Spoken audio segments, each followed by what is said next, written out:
Dad's silent revenge. I won $15 million in the lottery but didn't tell anyone. My son said, "Dad, when are you finally moving out of our house?" I quietly got up from the table and left. The next morning, I bought their dream house, but not for them.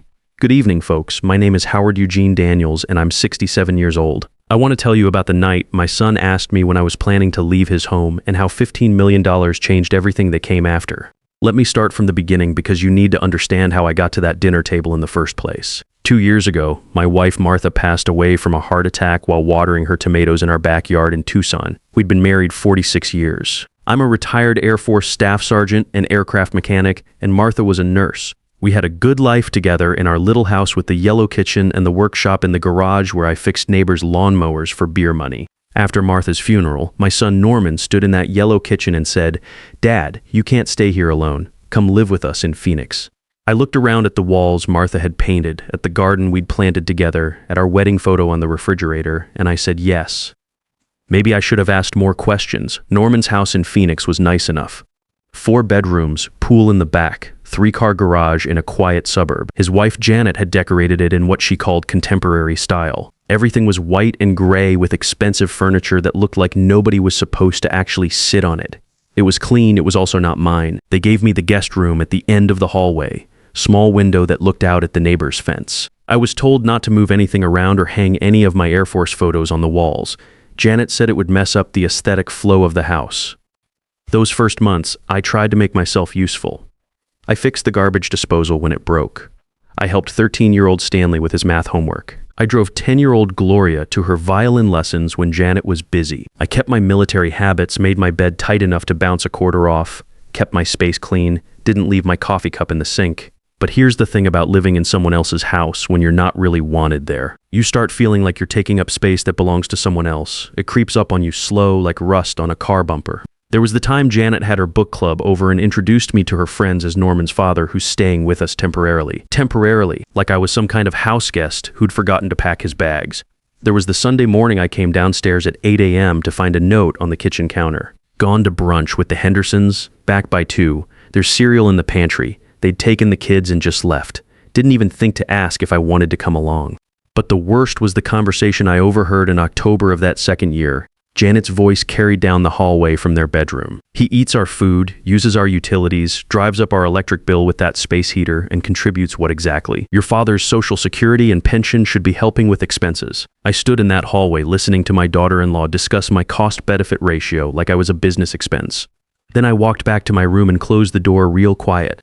Look, I'm not going to pretend I was perfect. I questioned myself plenty. Was I in the way? Did I talk too much about the old days in the Air Force? Did I leave the TV too loud when I watched the History Channel? I thought about Martha every single night, about our little house in Tucson, about how she used to bring me coffee in the garage while I worked on engines. But I stayed because Norman was my son. Because after 22 years in the military, you learn that family is supposed to mean something. The lottery ticket was pure chance. I'd stopped at the Circle K on Camelback Road after my doctor's appointment on a Thursday in February. The machine was right there by the register, and I bought one Powerball ticket the way I'd done maybe a dozen times in my life. $5 random numbers, no expectations. I tucked it in my jacket pocket and forgot about it. 4 days later, I'm sitting at the kitchen table with my reading glasses and a cup of instant coffee, checking the numbers on my phone. I looked at that ticket, looked at my phone, looked at the ticket again, then I just sat there for about 10 minutes staring at nothing. $15 million. I didn't make a sound. I folded that ticket up and slipped it inside my wallet behind my military ID, and I said nothing to anybody. That was February.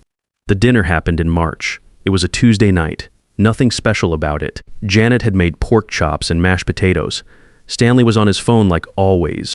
Gloria was complaining about some girl at school. Norman was eating fast because he had paperwork to finish for a job site. Jeanette was talking about some client at the bank where she works in loan processing. I was passing the dinner rolls when Norman said it. He didn't even look up from his plate. His voice wasn't mean exactly, just tired in the way you sound when you're saying something you've been thinking about for a long time. "Dad," he said, "when are you actually planning to move out? I mean, what's the plan here?" The whole table went quiet.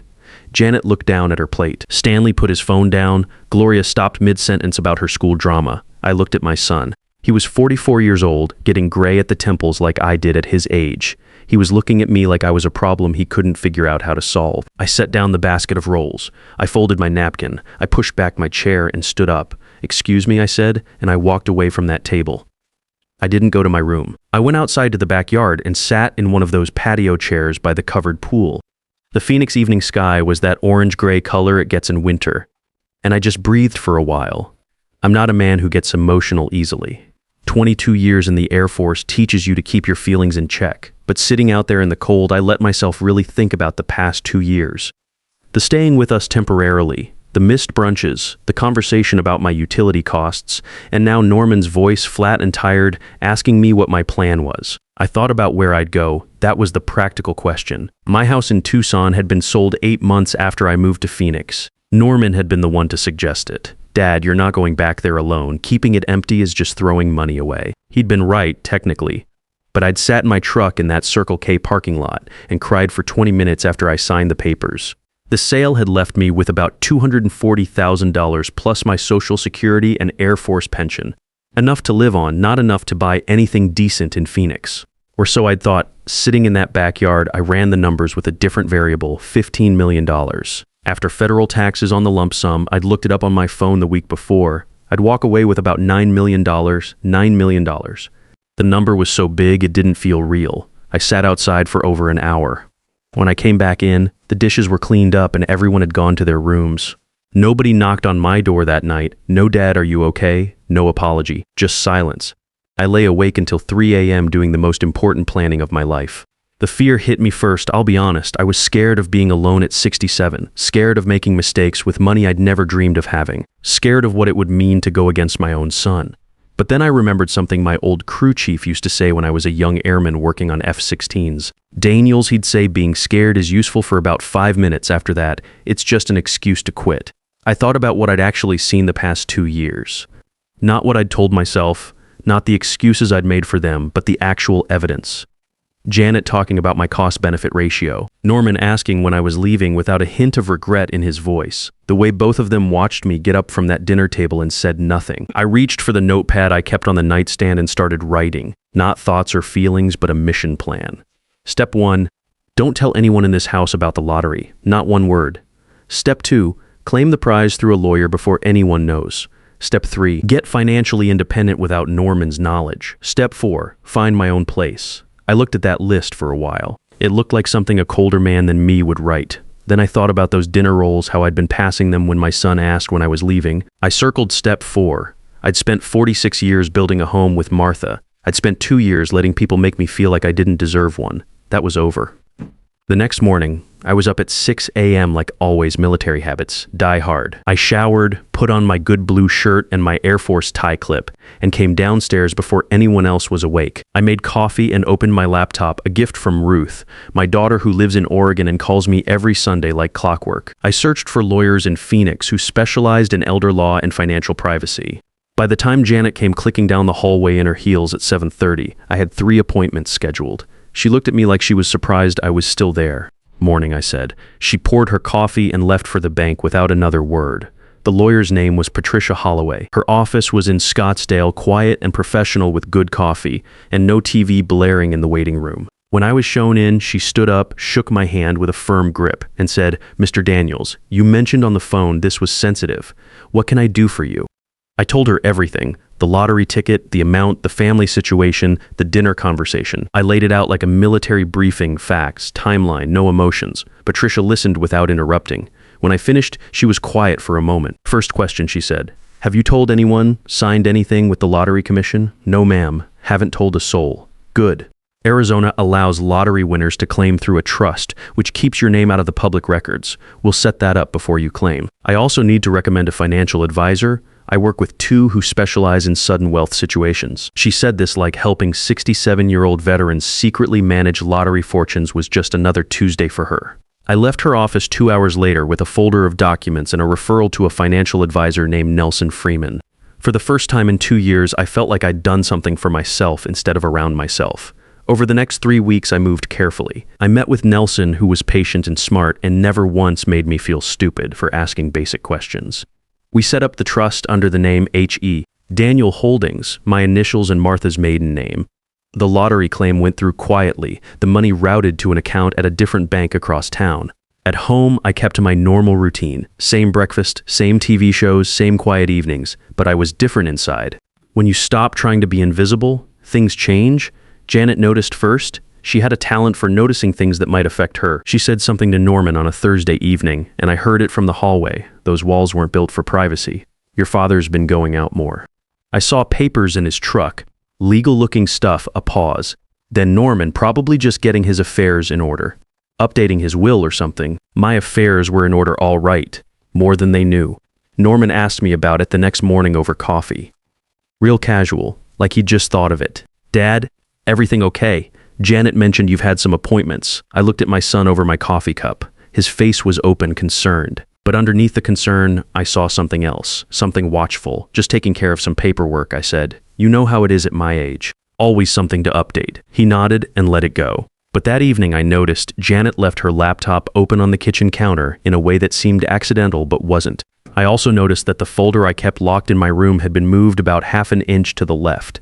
Someone had tried to get into my business. I sat on my bed looking at that folder for a long time. Then I drove to a FedEx office, made copies of everything inside, and sent them to Patricia's office for safekeeping. The house hunt started that weekend. I'd already been talking to a real estate agent named Alice Thompson, someone who worked a different part of town from Janet's territory. I'd been careful about that. There was one house that stuck in my mind from the first time Alice showed me the listing online. 4 bedrooms, sunroom facing east, big yard, detached garage perfect for a workshop.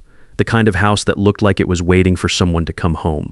When I made the offer, full asking price, cash through the trust, Alice called me from her car an hour later. Howard, they accepted. We close in 30 days. I stood in the parking lot of the hardware store where I'd been buying screws to fix their loose kitchen cabinet, and I let those words sink in. Mine. I hadn't felt that word apply to a place since Tucson. The closing was set for the second week of March. I said nothing at home. I kept being the quiet man in the guest room who helped with homework and fixed what was broken. But real estate transactions leave footprints. Janet found out through a neighbor who knew both my agent and someone in Janet's professional network. Small world in the Phoenix real estate game. She came to my room on a Saturday morning. Didn't knock. I was at my small desk reading when she opened the door. Janet didn't waste time with pleasantries. You bought a house, she said. I turned from my desk. I was wearing my reading glasses and the cardigan Ruth had sent me for Christmas. I looked at my daughter-in-law, who was 41 years old and used to getting answers when she asked questions. I've been looking for a place, I said. A 4-bedroom house on Elm Street. Cash transaction through something called H.E. Daniel Holdings. She crossed her arms. Where did the money come from, Howard? I have savings. Norman and I went over your finances after Martha passed. You had enough to live on, not enough to buy a house in this market. I noticed she said Norman, and I went over your finances like my money was a household budget item they managed together. Things change, I said. Her eyes got narrow. She was doing math in her head, and I watched her do it. Did you get an inheritance? Some account we didn't know about. I took my reading glasses off and set them on the desk. Janet, I said, is there a reason you feel entitled to know my personal financial business? The temperature in that room dropped about 20 degrees. She was quiet for just the right amount of time. The silence of someone changing tactics. We've supported you for 2 years, Howard. We took you in when you had nowhere to go. I think we deserve some transparency there. It was. Took you in. Like I was some charity case instead of a man who'd been paying for groceries and fixing their broken appliances for 2 years. You've been very generous, I said. My voice stayed level. And I'm grateful. I'll be out of your house within the month. I turned back to my desk. She didn't leave. If you've come into money, she said, and now her voice had an edge like a blade. Norman is your son. He's your heir. He has a right to know. I have a lawyer and a financial advisor, I said without turning around, both very competent. Howard. Her voice got sharper. If you're hiding assets and something happens to you, it creates legal complications for this family, for Norman. I set down my pen. I've thought about everything very carefully, I said. Thank you. She left. The door closed harder than she'd opened it. I sat at my desk and my hands were shaking. Not from fear, exactly.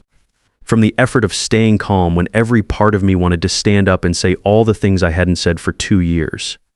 Norman came to my room that evening. He sat on the edge of the guest bed and looked at his hands. Janet's upset, he said. I noticed, Dad. He looked up. Is there something going on that we should know about financially? He paused. I know what I said at dinner was. I could have said it better. I'm sorry about that, but this feels like you're being secretive, and it's making us worried. Worried. That was the word he chose. I looked at my son. I thought about the 8-year-old who'd helped me change the oil in my pickup truck. I thought about the 20-year-old who'd called from college to tell me he'd gotten his engineering degree. I thought about the 44-year-old who'd asked when I was leaving without looking up from his plate. "You don't need to worry about me," I said quietly. "I'm going to be fine." He waited. When I said nothing more, he nodded and left. 3 days later, I drove to Elm Street and sat in my truck outside the house for 30 minutes. The yard had mature trees. The garage was big enough for a proper workshop. I thought Martha would have loved the sunroom. I drove home and slept better than I had in 2 years. The atmosphere in that house changed completely the Monday after Norman's visit to my room. Suddenly, Janet was making breakfast again, something that hadn't happened since my first week there 2 years ago. She was wearing her good earrings and her professional smile. "Morning, Howard," she said. "Have a seat. Eggs are almost ready." I sat down. Stanley looked up from his phone with a confused expression, like he could sense the weather had changed. Gloria hummed something under her breath. The breakfast was good. I said so because it was true. Over the next week, I got invited on errands. Janet asked my opinion on things. Norman started coming home for dinner more often and directed conversation my way. Stanley brought me a bag of the peppermint candies I'd mentioned liking once about 6 months ago. Gloria showed me her violin practice. It was a well-executed campaign. I recognized it because I'd spent 22 years in the military watching people negotiate when they wanted something. They wanted to know about the money. They wanted to position themselves before I left. And if they could make me feel guilty enough, or grateful enough, or loved enough, maybe I'd reconsider the house, the lawyer, all of it. I wasn't cold to them. I want to be clear about that. I was present and pleasant. I thanked Janet for breakfast. I talked with Norman about work. I ate Stanley's candy, but I didn't tell them anything. The closing was set for Thursday of that week. The movers were scheduled for Saturday. I was 1 week away from having my own front door key. It was Wednesday when they came to my room together. Both of them. I heard the footsteps in the hallway before the knock.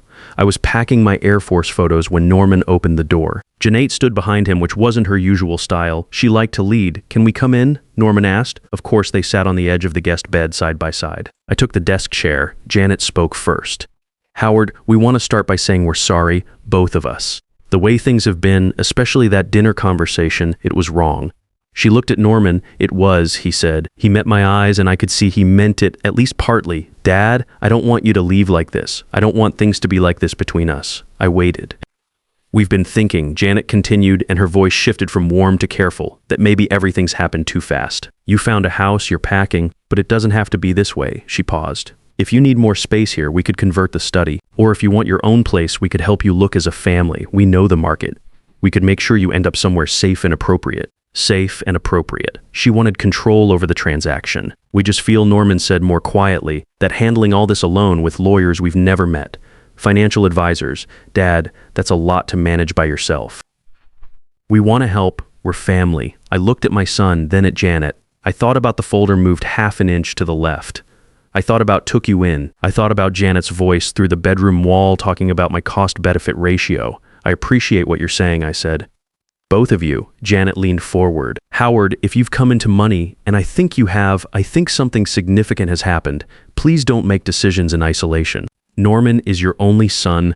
Think about what Martha would have wanted. There it was, using Martha's memory as leverage. She'd want you to think about your relationship with your grandchildren. Stanley and Gloria love you. They do love me," I said, "and I love them. That's not going to change. Then why are you doing this alone?" Her voice had an edge now, wrapped in concern.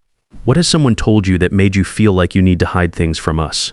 I looked at her for a long moment. "Nobody told me anything," I said. I watched and I listened and I drew my own conclusions. I've been doing that for 67 years. I'm pretty good at it. The warmth in Janet's face shifted. Small shift, but I'd been watching her face for 2 years. "You're making a mistake," she said. The performance was peeling back. "Howard, whatever you have, if you're not careful, people will take advantage of you. You'll be a target. We are the people who should be protecting you. Protecting me." I repeated, "Yes." I stood up from the desk chair. I'd been told to stand up straight my whole life, and I'd always listened. "I have a very competent attorney," I said. "I have a financial advisor I trust. I have a daughter who calls me every Sunday and doesn't ask about my bank account. I have a house on a street with good neighbors, and the closing is tomorrow." I looked at both of them. "I'm not a man who needs protecting. I'm a man who needs to be treated with respect. There's a difference." Janet stood up. Her jaw was tight. "You'll regret this." "Maybe," I said. "I can live with that." Norman looked at me for a long moment, something moving behind his eyes that I couldn't read completely. Then he followed his wife out of the room. The house on Elm Street smelled like fresh paint and something faintly floral from the previous owner's garden. My boxes were stacked in the rooms where they belonged. For the first time in 2 years, I could breathe completely. I sent Norman a text that Saturday morning. Moved out today. Room is clean. Thanks for the time I was there. Let's talk soon about getting together. Brief, honest, respectful. He didn't reply for 6 hours. When he did, it was 3 words. Are you okay? I answered, yes. Very much so. 2 weeks later, Norman called to invite me to a family barbecue.